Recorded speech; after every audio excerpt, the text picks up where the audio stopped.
नमस्कार दोस्तों, आप देख रहे हैं खूनी बाबा।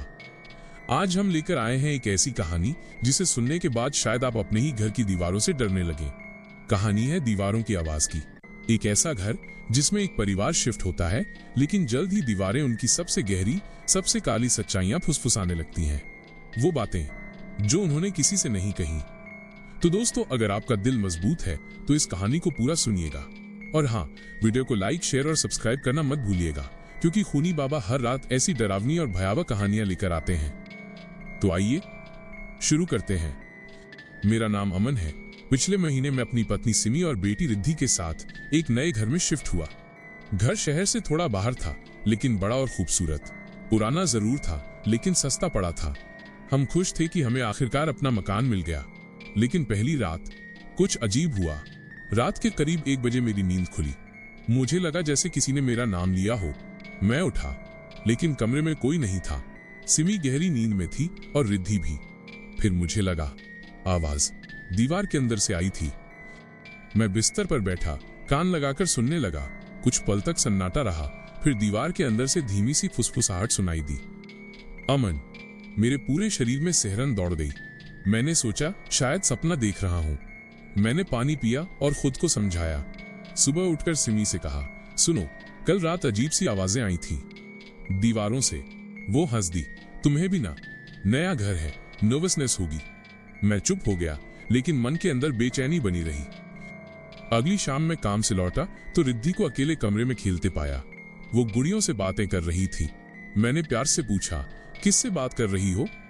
वो मासूमियत से बोली, पापा ये घर बोलता है, दीवारें मुझे कहानियां सुनाती हैं।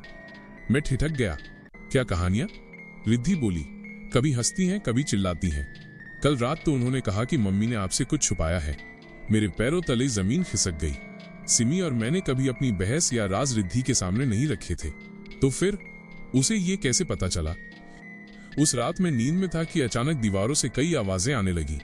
कोई हंस रहा था, कोई रो रहा था, और फिर किसी ने मेरे कानों में फुसफुसाया, सिमी झूठ बोल रही है, उसके पास राज है। मैं पसीने पसीने हो गया।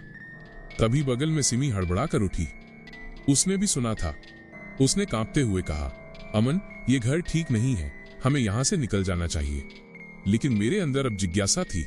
ये आवाजें, ये दीवारें हमसे हमारा अतीत क्यों उगलवा रही थीं? अगले दिन से घर का माहौल अजीब हो गया। सिमी मुझसे नजरें चुराने लगी।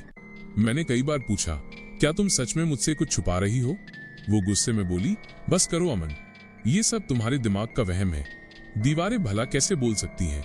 लेकिन उसी पल बैठक की दीवार से आवाज आई, सिमी, सच बता दो, वरना हम सबको बता देंगे। सिमी का चेहरा सफेद पड़ गया। उसने रिद्धि को गोद में उठाया और कमरे में बंद हो गई। मैं समझ गया, कुछ न कुछ ऐसा है जो उसने मुझसे छुपाया है। अब तो हाल ये हो गया कि घर की हर दीवार बोलने लगी। रसोई में खड़े होते ही आवाज आती, यहाँ खून बहा था। बेडरूम की दीवार फुसफुसाती, तुम दोनों हमें धोखा दे रहे हो। रिद्धि सबसे ज्यादा प्रभावित होने लगी। वो अब हर वक्त अकेली दीवारों से बातें करती रहती, कभी हंसती, कभी चुप हो जाती। एक दिन मैंने सुना वो दीवार से कह रही थी, हाँ मैं मानती हूँ, पापा ने भी मम्मी से झूठ बोला है। मैं अंदर से कांप गया। वो राज जो मैंने किसी से नहीं कहा था, कैसे इस घर को पता चल गया? रात को मैंने सिमी से कहा, अब सच बता दो, ये घर हमें हमारे ही राज क्यों सुना रहा है? सिमी रोने लगी। उसने कहा, अमन, शादी से पहले मेरी एक बेटी थी। वो इस दुनिया में नहीं रही और मैंने ये बात तुमसे छुपाई थी। मैंने सोचा था ये राज हमेशा दफन रहेगा। मैं हिल गया, लेकिन इससे पहले कि मैं कुछ कहता, दीवार गूंज उठी। नहीं, वो मरी नहीं थी, उसे इसी घर की नींव में दफनाया गया था। दीवार की आवाज सुनकर मेरे पैरों तले जमीन खिसक गई। सिमी सन्न खड़ी थी, उसकी आंखों से आंसू रुक नहीं रहे थे। मैंने कांपते हुए पूछा, ये क्या कह रहा है? नींव में दीवार से और आवाज आई, खुदाई करो, सच सामने आएगा। उस रात मैं सो नहीं पाया। अगली सुबह मैंने फावड़ा उठाया और आंगन में नींव के पास खोदना शुरू किया। सिमी चीख रही थी, रुको अमन, पागल हो गए हो क्या? लेकिन मेरे कानों में बस वही आवाज गूंज रही थी। कुछ देर बाद फावड़ा किसी कठोर चीज से टकराया। मैंने मिट्टी हटाई और मेरे हाथ ठंडे पड़ गए। नीचे से एक पुराना सड़ा हुआ बच्चों का कंकाल निकला। उसके साथ एक फटी हुई गुड़िया भी थी। सिमी जमीन पर गिर पड़ी और चीखते हुए बोली, हाँ, ये मेरी पहली बेटी थी। मैंने ही इसे यहाँ छोड़ा था। मजबूरी थी अमन, मजबूरी थी। जैसे ही सच बाहर आया, घर की दीवारें जोर जोर से गूंजने लगी। हर तरफ से आवाजें आने लगी। हत्यारी, झूठे, धोखेबाज। कमरे की खिड़कियां अपने आप बंद हो गई। दरवाजे धड़ाम से बंद हो गए। चारों ओर अंधेरा और दीवारों से रिश्ता हुआ लाल रंग। रिद्धि रोने लगी और चिल्लाई, मम्मी, ये घर कह रहा है कि वो मुझे ले जाएगा।